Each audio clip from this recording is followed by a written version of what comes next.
Hello students, welcome to the e-learning program initiated by Shri Gyanmanjari Vidyapith for the students of Standard 10.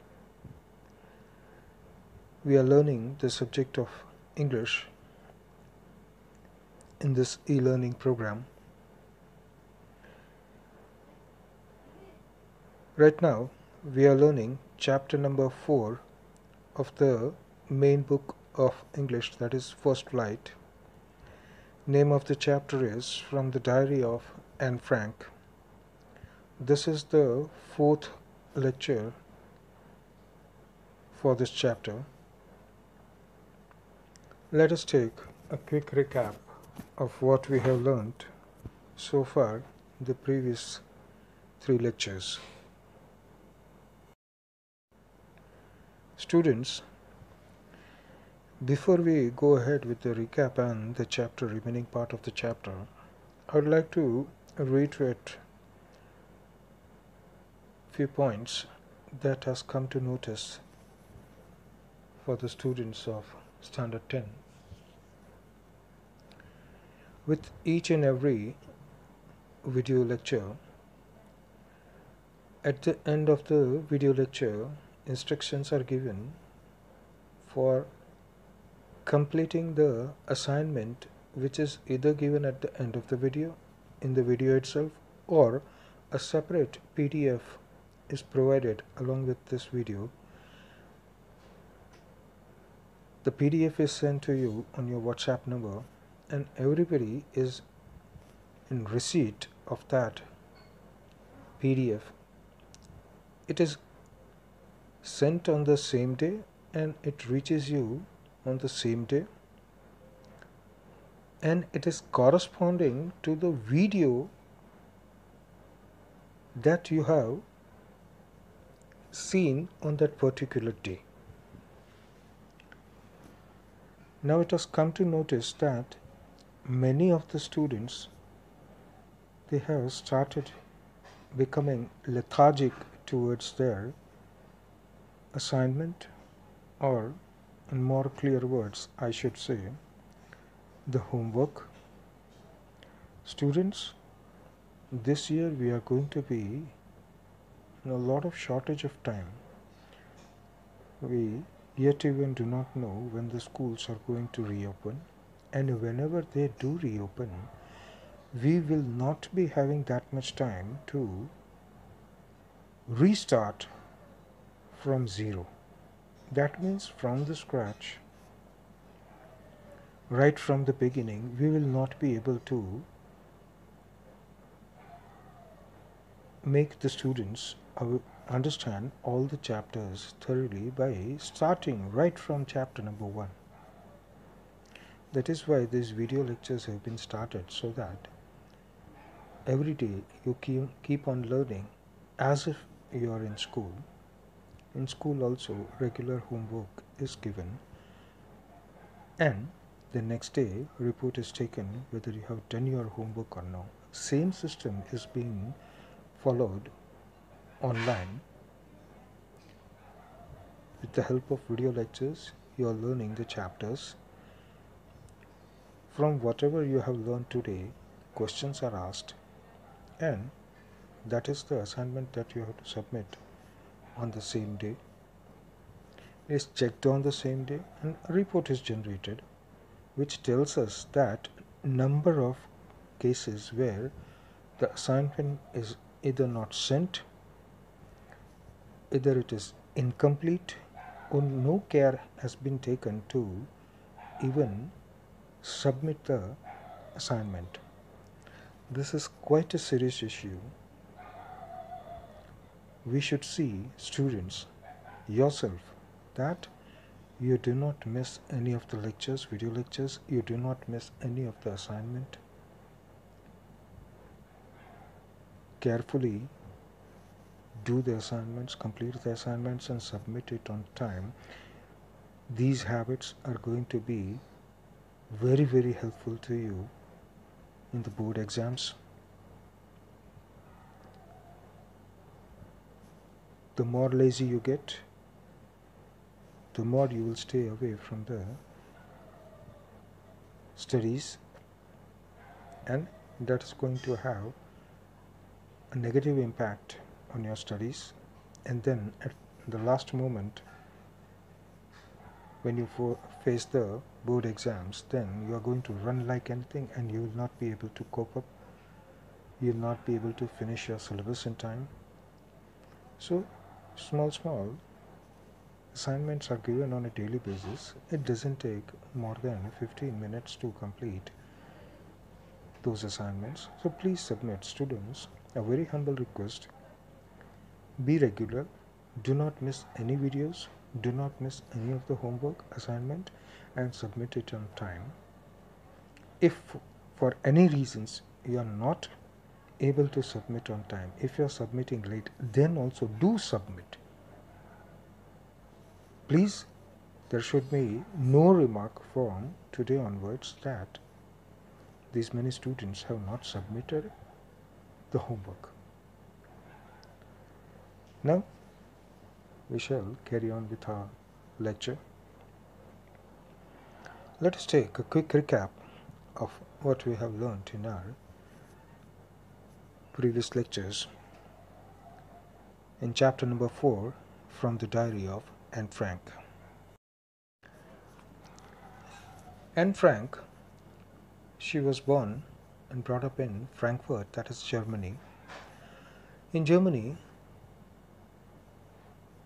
Anne Frank's father worked in a company as an executive, and the life was going on in quite a comfortable way. After the Second World War, after the First World War, Germany was blamed as the country who started the World War, and quite a lot of harsh punishment was given to it, and the situation became very tense in Germany for the next 10 years. By then, Hitler slowly started coming up the ranks, and he assumed power, became the Chancellor of Germany, and then he became the dictator of Germany, and he put his ideology into work, that is, the Aryans, that is the Germans, pure Germans. They are the most supreme race in this world, and in that list the Jews as a race came quite at the bottom of the list and were considered inferior, and Hitler's ideology, the Nazi ideology, was to remove completely this race so that it doesn't spoil the rest of the pure races of the world. And he started a system where the Jews were exterminated. So the Jews started running away from Germany and settled in the nearby countries where they felt safe, away from the Nazi power. In that same line, Anne Frank's father also shifted first to Holland and then to Netherlands. Slowly he shifted his family out of Germany when things became quite unbearable. First he himself went, then he called his wife, and then he called his elder daughter, and then mother and the youngest daughter, that is Anne Frank, out of Germany. For quite a little bit of time, The Frank family enjoyed all the liberty, freedom, and also went to school. But then the situation again changed when Germany started attacking on the neighboring countries, occupying them and exterminating the Jews from that area. So Frank's family had to go into hiding in Amsterdam. They had to live quite a long time in that hiding, but eventually somebody betrayed them and they were caught by the Nazis and they were sent to the to the concentration camp just like other Jews, where whole of the family died except father, who was later on rescued by the Allies who became victorious in World War II. He went back to Amsterdam to collect the belongings of his family. There he found Anne Frank's diary, and going through that diary, he thought that this is a very genuine document which should come in front of the whole world so that people can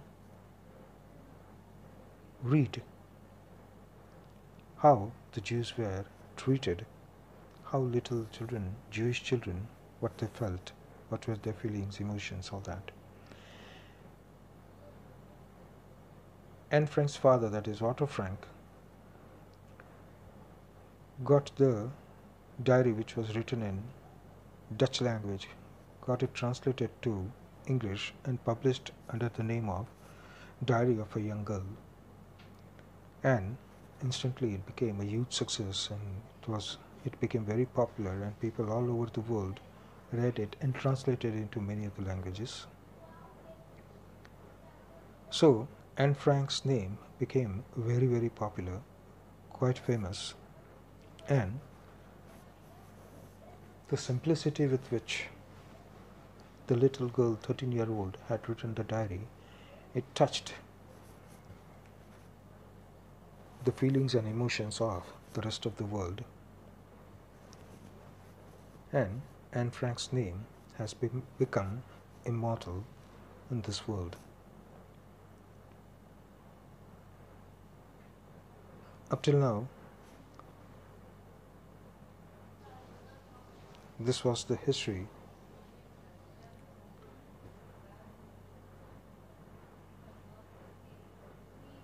Now we come to the chapter where, before the diary, Anne Frank introduces herself.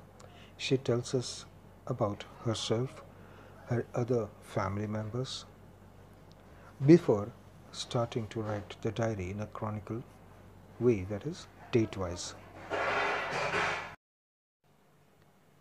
Then comes the first entry, that is 20th of June 1942,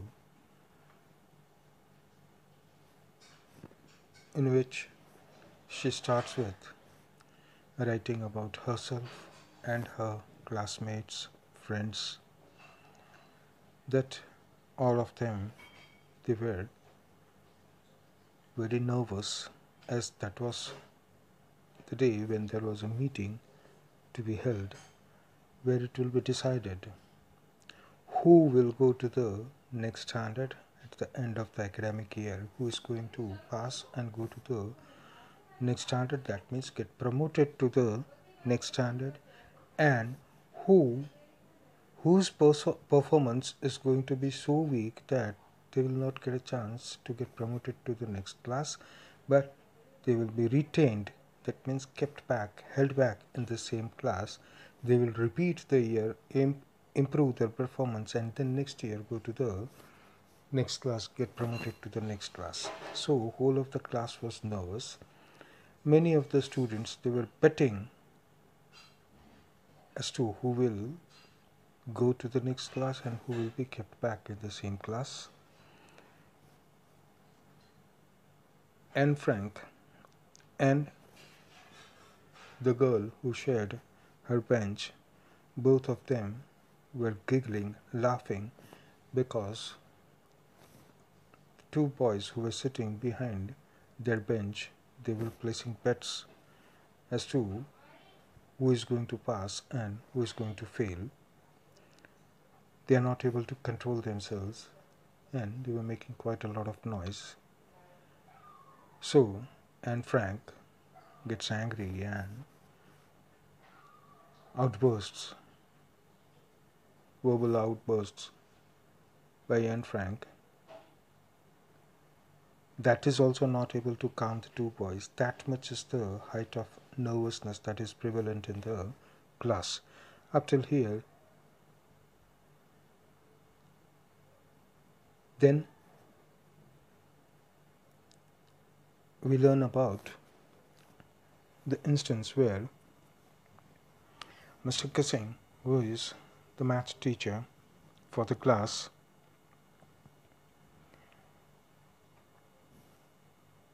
gets annoyed because Anne Frank is talking again and again, and after several warnings,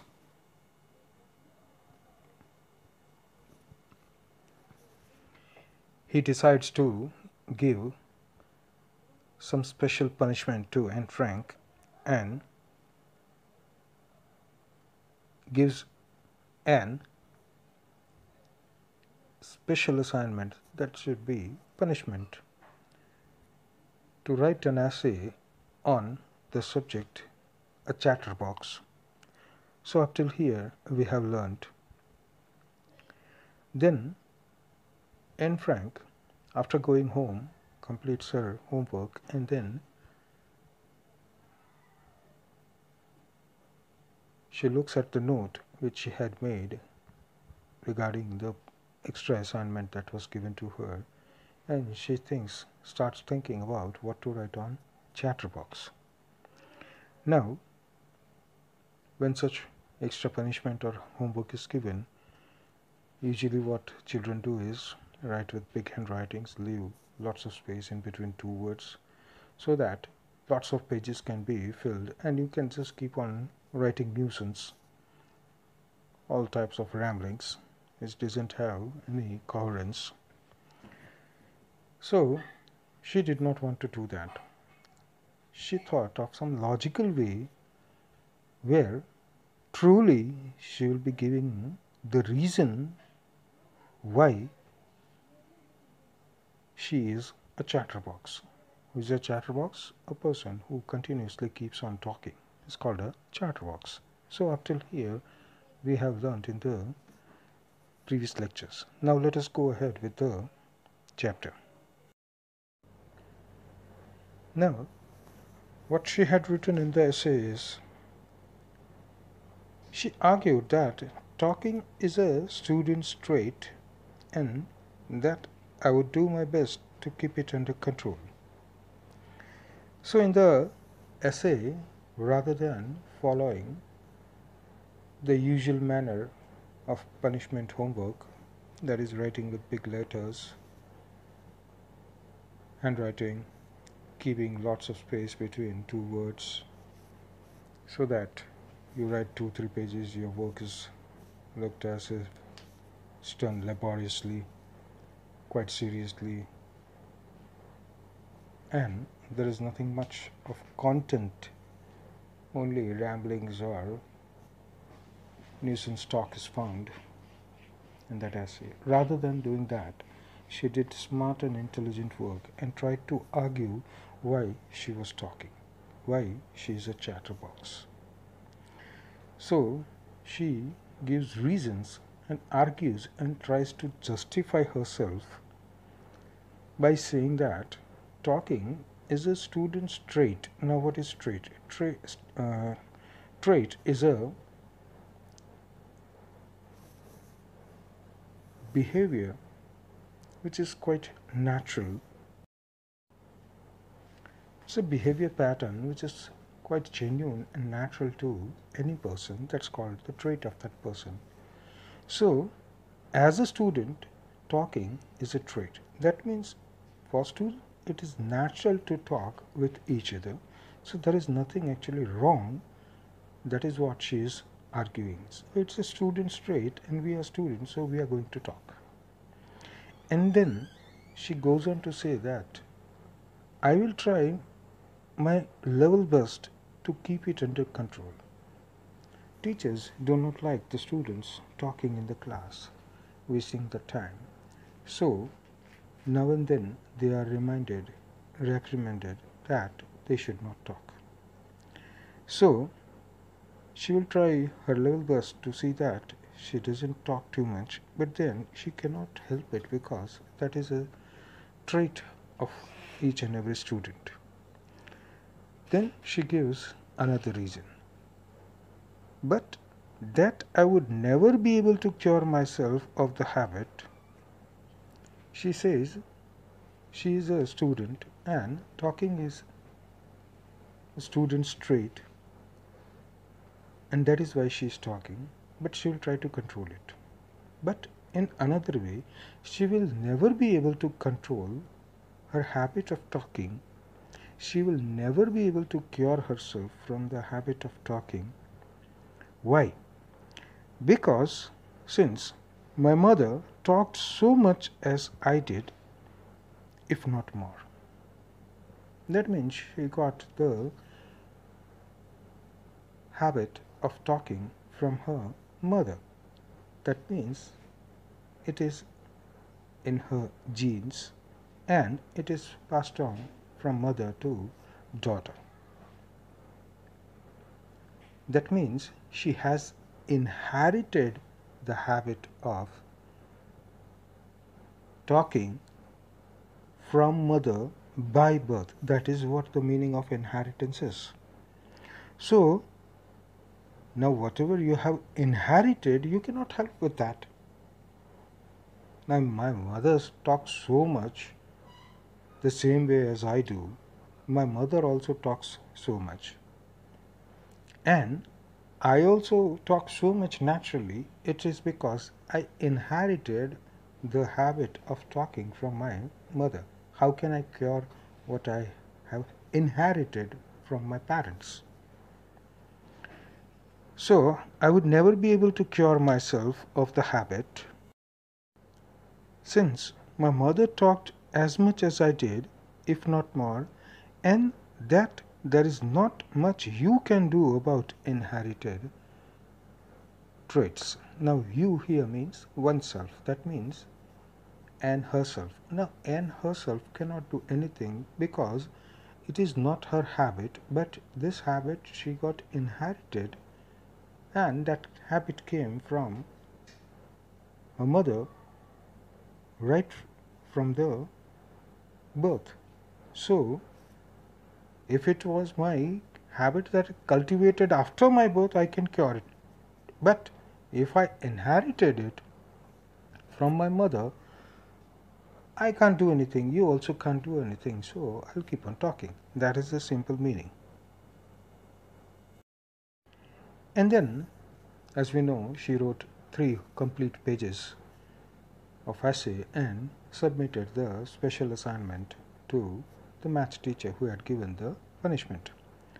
So when Mr. Kissing, he went through the essay, he had a very good laugh at my arguments. Now it was quite funny, right? The way Anne presented her case, that was quite funny. Labeling the constant habit of talking or the habit of constant talking, both the things are same, right? So she tries to prove herself, justifies herself that whatever she is doing, she will continue doing it, and there is no way anybody can stop her from doing it. And she says all these things with proper reason. And that is what makes the essay quite funny. And Mr. Kissing, he takes the essay in quite a light mood, and he was enjoying the essay, and after reading it he had a very good laugh. at my arguments, the way the arguments were put forward.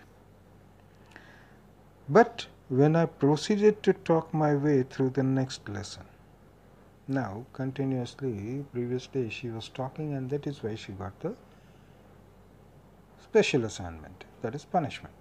Now today also, after submitting the punishment homework, she again kept on talking the entire lecture, that is the next lesson. So Mr. Kissing again gave her another punishment homework for that day. He assigned me a second essay. That means yesterday the maths teacher warned her many times. She did not heed to or listen. Then he gave her punishment homework to write an essay. She wrote the essay, submitted it, but she is not able to understand, realize that she should stop talking.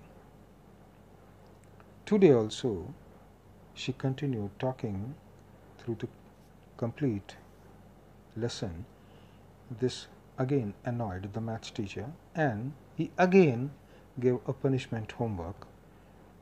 He gave her to write a second essay. This time it was supposed to be on, that means the topic of the essay was an incorrigible chatterbox. Now, incorrigible means which does not realize or understand anything after punishment also. That's called incorrigible. So, a chatterbox is already there. She wrote the essay, the chatterbox. Now, next day, again, not listening to the teacher, kept on talking. The teacher got mad, again gave her punishment, and this time it was an incorrigible chatterbox. That means a chatterbox who will not understand what she is doing even after punishment. So again, on the second day, consecutive day, she got punishment again. Again she went home, wrote it, and I handed it in. That means I handed my punishment homework to Mr. Kissing. And Mr. Kissing had nothing to complain about for 2 whole lessons. 2 complete lectures, he had nothing to complain. However, during the 3rd lesson, he finally had enough. Had enough means now it was beyond, or it was above his control, beyond his control. He couldn't control himself. He had enough. That means he had too much of this. That means Anne Frank, even after submitting 2 punishment homework, she still did not understand that the teacher wanted her to stop talking during the class. Again, for continuous lectures, she kept on talking during the class. And now the teacher was really mad. He had enough, that means too much, he couldn't bear it. Anne Frank, as punishment for talking in class, now write an essay entitled means having the title, Quack, Quack, Quack, said Mistress Chatterbox. Now the same topic is continuing with variations. First it was the chatterbox. Second time it was an incorrigible chatterbox. Now the 3rd time it is quack, quack, quack, said Mistress Chatterbox. Now, quack, we understand, that is the sound of the water bird, that is duck. Now the ducks, when they get in huge number together, they keep on quacking, and it's really noise. If you have seen some 100, 200, 500 huge flock of these water birds that are red near small ponds, etc., all of them will be quacking and they think they are doing something great. But after all, we get fed up of that quacking noise. So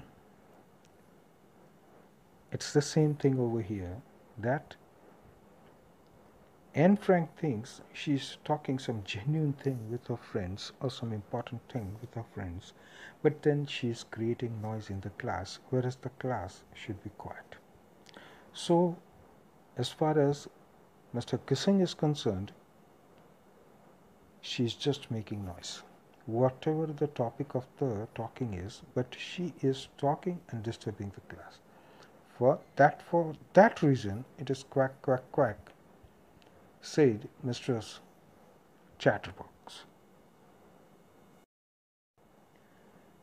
The class roared. All of a sudden, as soon as the class heard the topic of the essay, the class burst into laughing, and so many students laughing together, that's quite a big roar that comes from the class. I had to laugh also. Now everybody was laughing, so I also laughed.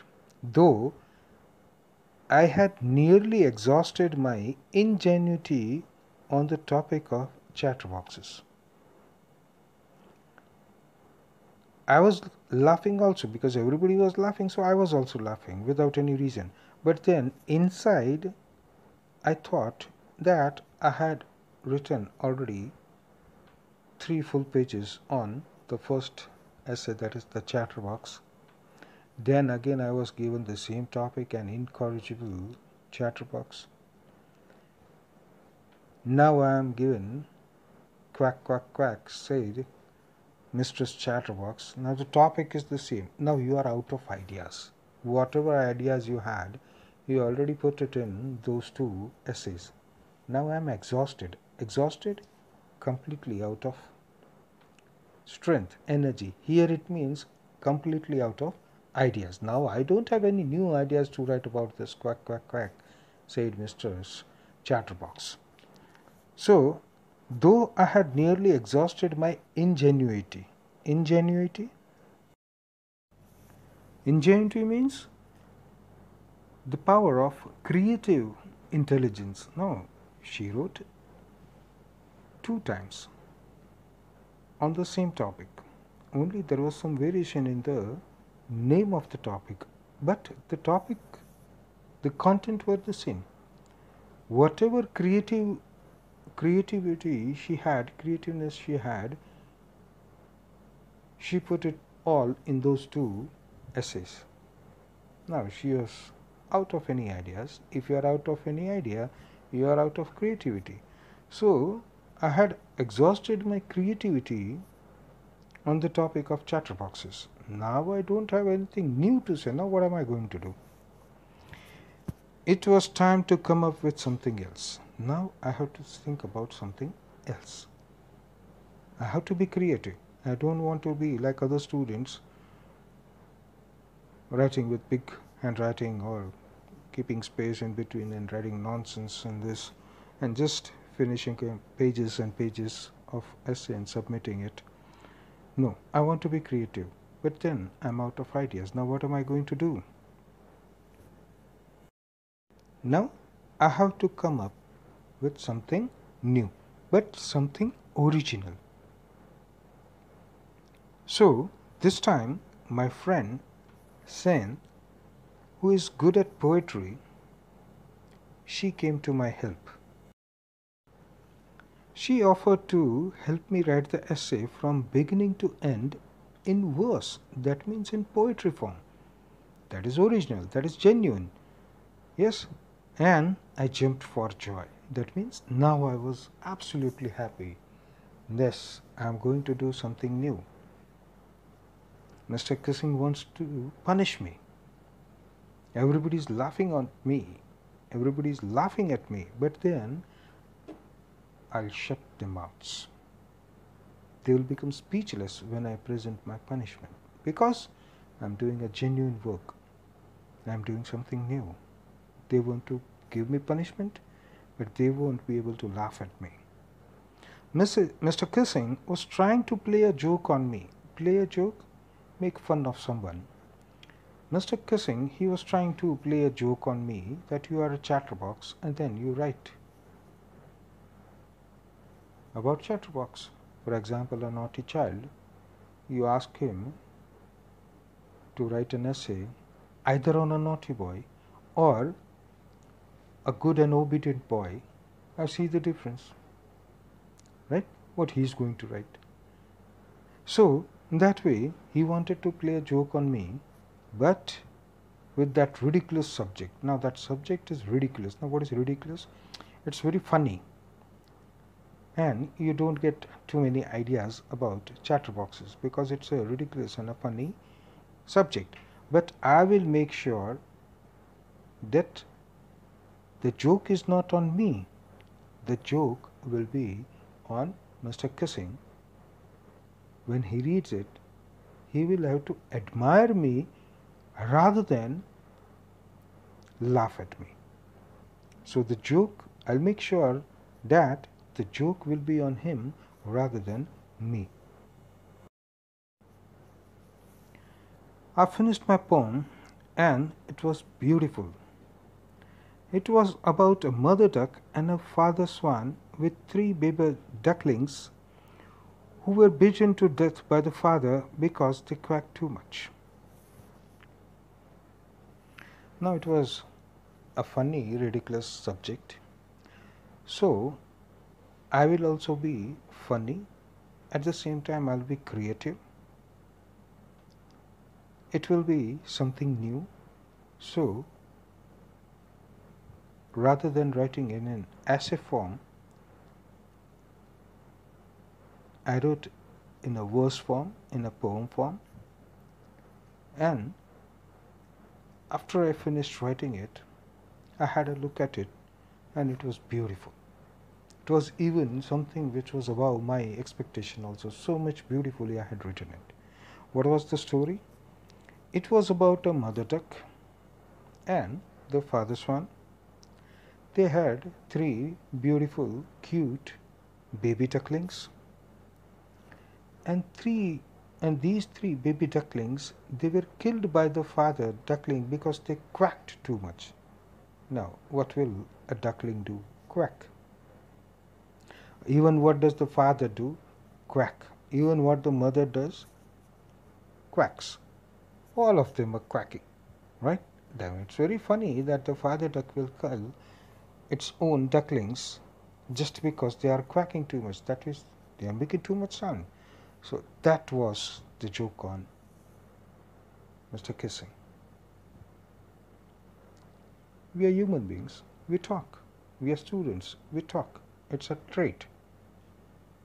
Now, why will the teacher continuously keep on giving punishment just because the student is talking?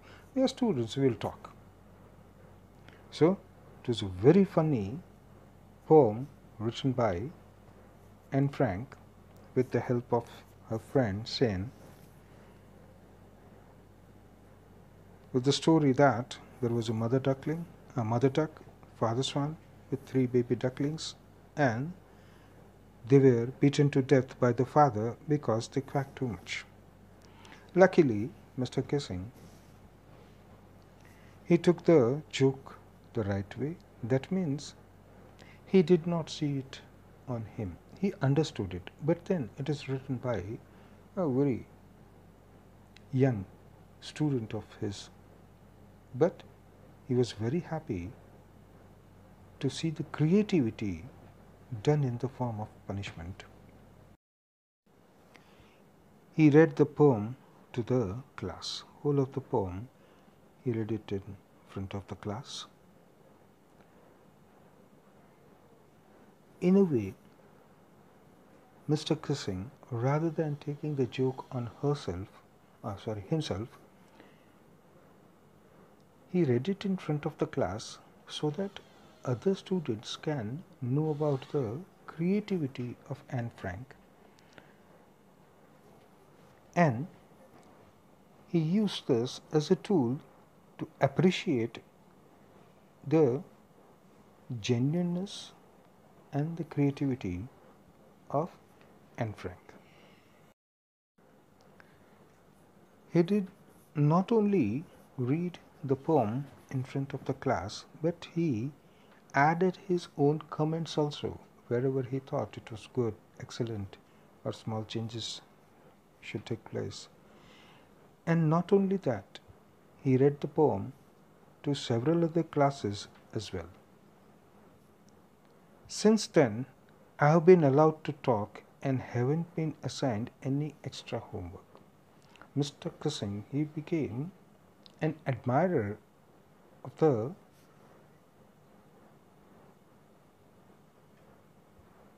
creativity shown by Anne Frank, and from that day onwards, after giving Anne Frank 3 homeworks, punishment homework, and getting a befitting reply from Anne Frank,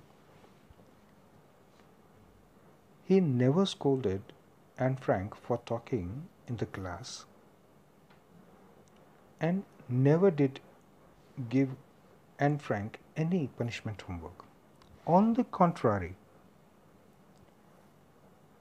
Mr. Kissing, he changed his nature a little bit, and nowadays he is always making jokes. That means he is always trying to be funny so that children are comfortable with him. This is the end of the diary entry. You can see on the far right hand side of your screen, it is signed by yours, Anne. Extracted from this whole of this diary entry has been extracted, that means taken from the diary of a young girl with slight adaptations. That means changes here and there. For example, as I said, initials are written, right? So these are some of the changes that has been done in this. Otherwise, whole of the diary entry is quite genuine and original. So here, students, we come to the end of the chapter. There's a little bit of textual grammar given at the end of this chapter, which we will go through. It is good for a grammar, improving upon the grammar parts. So let us do something about grammar part.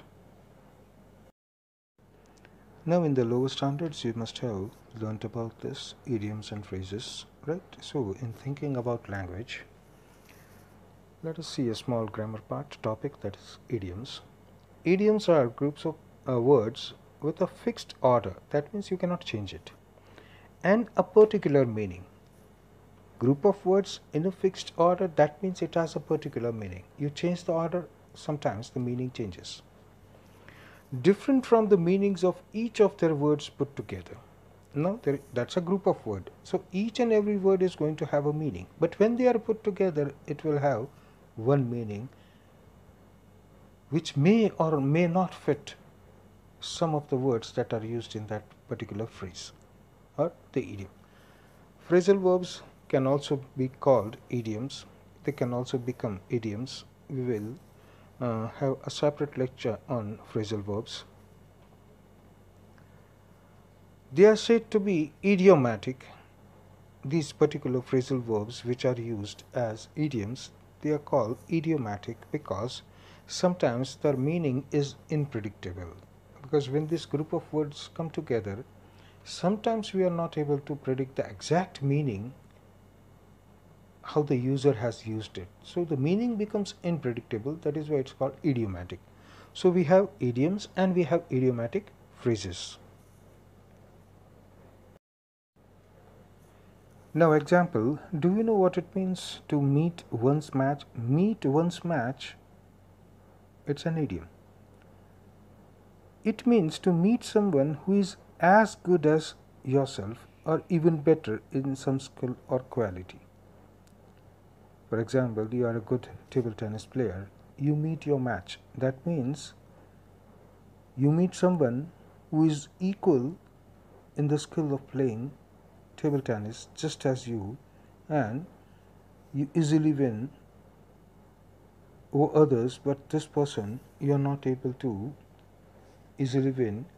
The other person gives you a very good fight, then that day you met your match. That is the meaning. So, meet one's match or meet your match is to meet someone who is as good as you, or sometimes even better in some skill or quality. Same way, do you know what it means to let the cat out of the bag? Now, what is the meaning of let the cat out of the bag? It means to expose hidden thoughts by mistake. We know when we are in a group, for example, you friends are in a group and a new person enters, and suddenly someone of your group says something which exposes. Now he did by mistake. So now the cat is out of the bag. Now the reality is known by the third person. So that way, cat out of the bag means to expose yourself or to expose the thoughts by mistake. Here are a few sentences from the text which have idiomatic expressions. We have already done that during the explanation, so it will be very easy for you. An entire class is quaking in its boots. What is the meaning of quaking in its boots? That is the idiomatic phrase or expression. Next one is, until then, we keep telling each other not to lose heart. Now, not to lose heart is the idiomatic expression. We have done both of them, so it will be quite easy for you to answer it. Our entire class is quaking in its boots. That means we have underlined quaking in its boots. What is the meaning? All the students, they are quite nervous. They are trembling, shaking. The legs are shaking. That means showing nervousness. Next sentence, until then we keep telling each other not to lose heart. Not to lose heart, try to tell each other that everything is going to be alright and don't give up hope. Actually, don't give up hope is the meaning of not to lose heart. So console each other not to give up hope. That is the meaning of not to lose heart. So these are idiomatic expression, but the sequence will not change. For example, not to lose heart or to lose heart, we will not change the sequence of the words. It will be in a fixed order.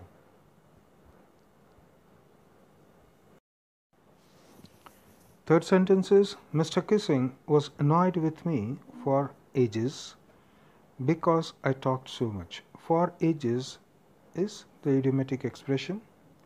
For ages means quite a long time. That means every time.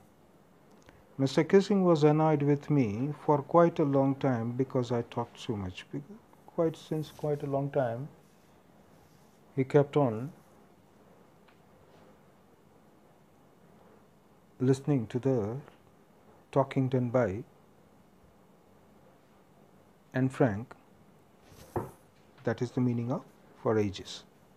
Next sentence is, Mr. Kissing was trying to play a joke on me with this ridiculous subject, but I would make sure the joke was on him. Now, underlined play a joke. What is the meaning of play a joke? To make someone look ridiculous or to make look someone ridiculous is funny. So that's the meaning of play a joke.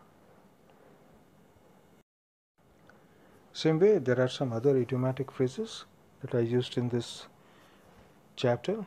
Caught my eye, he had enough, laugh ever ourselves silly, can't bring myself to. You'll find all this at the end of the chapter. Something about language under that heading, thinking about the language. So after the lecture is over, you can go through the PDF. At the end of the chapter, you will find this grammar part over there. So no need to write down anything right now, but just go through it so that you are aware of these idiomatic phrases And many times you can use all this in your writing. There is essay, letters, etc. So let us see what is the meaning of caught my eyes, he had had enough, laugh ourselves silly, can't bring myself to. Let's see what all these idiomatic phrases means. Now the first one, caught my attention, it means to draw attention. Something catches your eye, that means something draws your attention towards itself. He had had enough, that means he had too much of that. Laugh ourselves silly, that means laugh foolishly. You laugh so much that you look foolish, that is the meaning.